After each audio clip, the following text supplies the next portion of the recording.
others around the clan now will know about Sescon from his time here in season 3. So if I had to take a guess, probably not an out-and-out coach Tripp signing, but he will have people speaking to him who are around about the club just now to advise him on what he'd bring to the table if signed. Yep. Graham, do you think this has been... I mean, people are also forgetting we've got Brooksy there who also knows the league now, might have had something to do with this one, do you think, maybe? I would hope so. I mean, certainly when we spoke to him, Brooksy was suggesting that you'll have input into the roster as much as Tripper wants to have that input, and hopefully that's the case here. Because again, what we're talking about has been potentially the strength of having largely a roster that's unknown. Certainly, obviously, as far as the imports are concerned, the danger to that is that if you have nobody who knows the league other than your Brits, that's a potential problem. So yeah, Sescon coming in and knowing the league as well as he does, obviously, and as I say, Brooksy knows him and others know him. It's no bad thing, and Sescon, as we've already said, he's a solid signing. He's not a top signing in my respects. If we've still got 2Ds still to sign, then it'll be interesting to see what they look like. But yeah, I'm not unhappy at the signing at all. Nice and solid, knows the league, and I'm not unhappy with it. And I don't think Tripper would have been forced into doing that signing. I think it's just part of the strategy to make sure we've got guys who do know the league. Yeah, I mean, as far as he Tripp signing, I think every single signing will be approved by John Tripp. So as far as that goes, yeah, he's Tripp signing. Has he been suggested by somebody else, either management or assistant coaches? Or yeah, of course, that's what being a team is all about. Everybody contributing, but I think the final say is always going to be John Tripp's. So the other question that David raises is, if there's senior management, who's the junior management, do you think, Graham? Senior management and junior management? The question itself, it suggests we've got senior management, so that means we must have junior management. Otherwise, we would just have management, no? Well, I don't want to get too... I've talked about this before, and it's landed me in hot water in the past.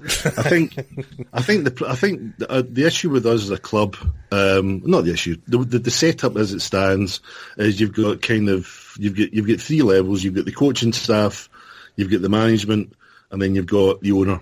And I think you would like to think that all 3 parties have a fairly healthy interaction to be able to decide. Because the one thing that I would say is, regardless of whatever happens, we know for a fact that Neil Black signs off on everything. Ultimately, so at the end of the day, I'm not saying that Neil gets terribly involved in these things, and I would suggest he probably doesn't, because that's what he pays Gareth and that's what he pays Tripper to do.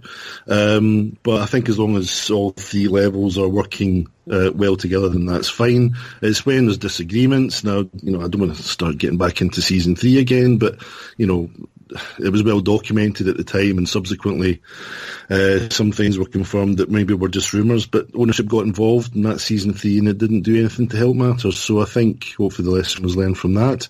And so yeah, junior management, I don't know, at the end of the day, Gareth's job is to bring in the players in a practical sense. Tripper's job is to identify them in terms of bringing in a squad.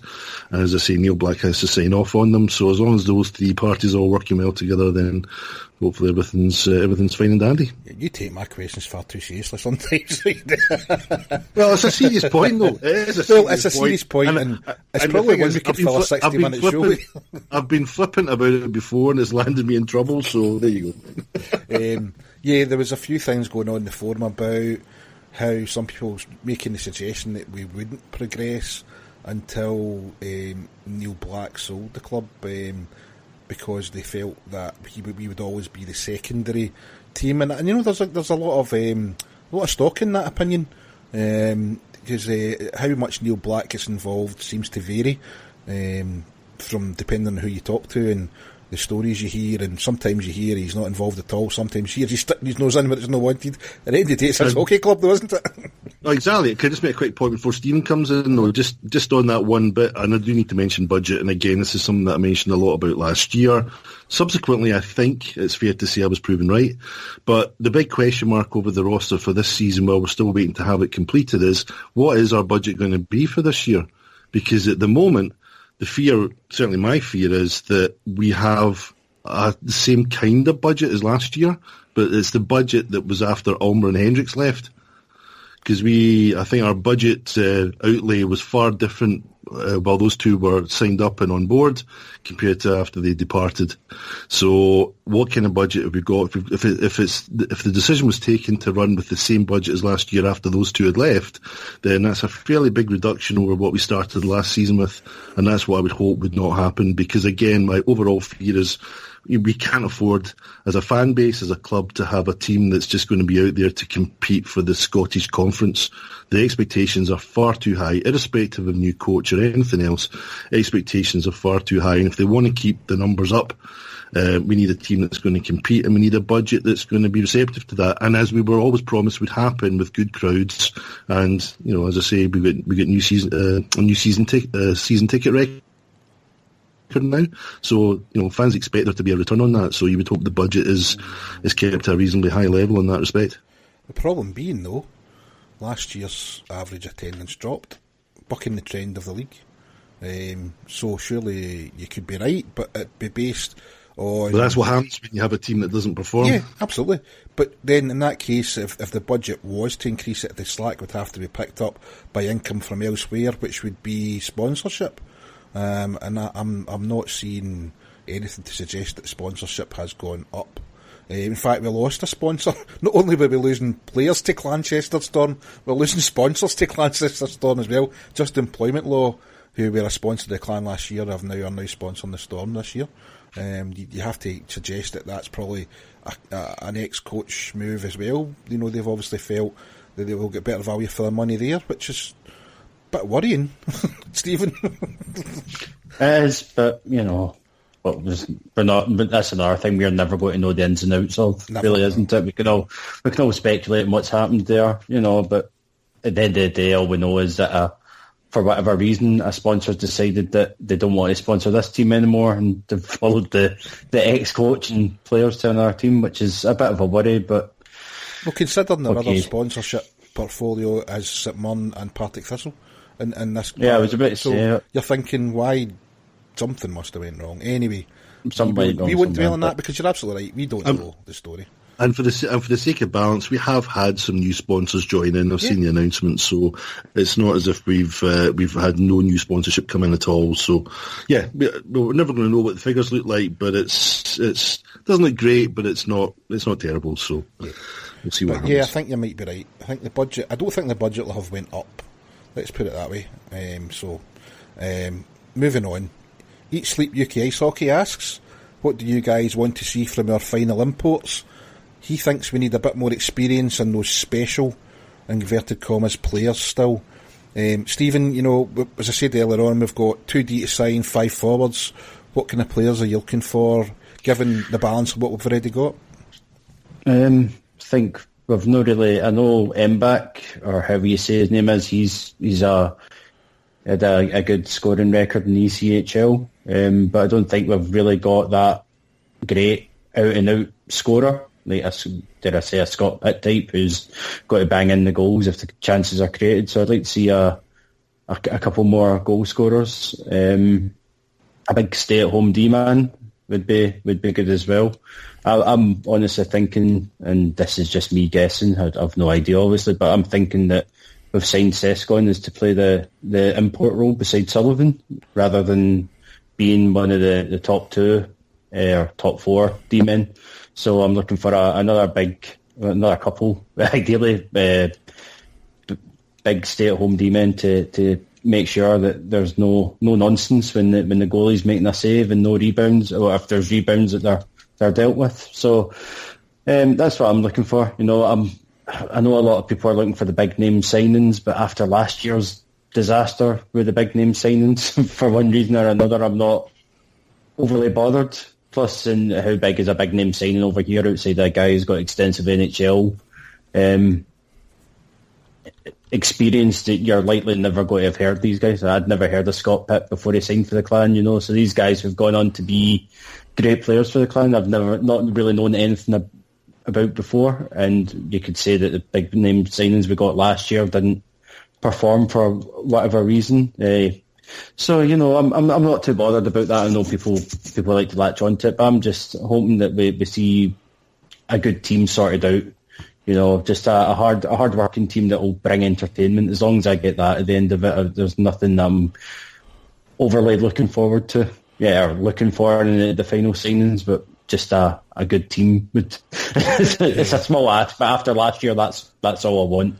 Entertainment. I think you're right in terms of the D. I think we do need a couple of. I mean, we'll go through the guys, one by one later on about what guys have been brought in. But the guys we've got so far, apart from Sescon, seem to be more kind of the offensive puck moving type guys. I think you're right about the D. We need two kind of stand up defensive defensemen, if you like. So as far as the forwards go, yeah, I think we've still to sign. The goal scorer, the playmaker, the top line, if you like. I think we've still to see those guys, or I hope we've still to see those guys. You're right, there are guys there who have got scoring history, but it's not to say it'll translate, and it works both ways as well. We all remember Jeff Ulmer was the kind of marquee guy. He was going to be the guy that was going to come in and get point plus a game, and it just never worked out for him. So it works both ways. People are talking about we haven't signed the stars, the special players. For what we're led to believe, Graham, John Tripp's his ethos is more along the lines of it's a team game. We maybe not see the kind of. Every year we've had a kind of marquee signing.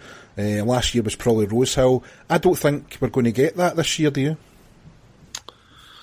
I hope we do, purely from the point of view that I think whatever happens with the roster that's coming together as it speaks at the moment, it could be anything. And the problem, I personally like the look of the roster as it stands at the moment, because by and large it's a bunch of guys who appear to have a point to prove, and that's always a good motivator to bring out a good performance.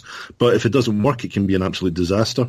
And the thing that does worry me at the moment is we do have a lack of experience at a fairly high level, which is something that we've had pretty much every season since the Clan started. There's always been an element of there being, some ex-NHL players and just, stuff that not only the team the club can promote, but, you've got guys that have been there, seen it, done it, bought the t-shirt, etc., etc. Now, obviously, we've got a certain amount of experience, but the experience isn't that great. I mean, at the moment, our roster doesn't have one NHL game in it.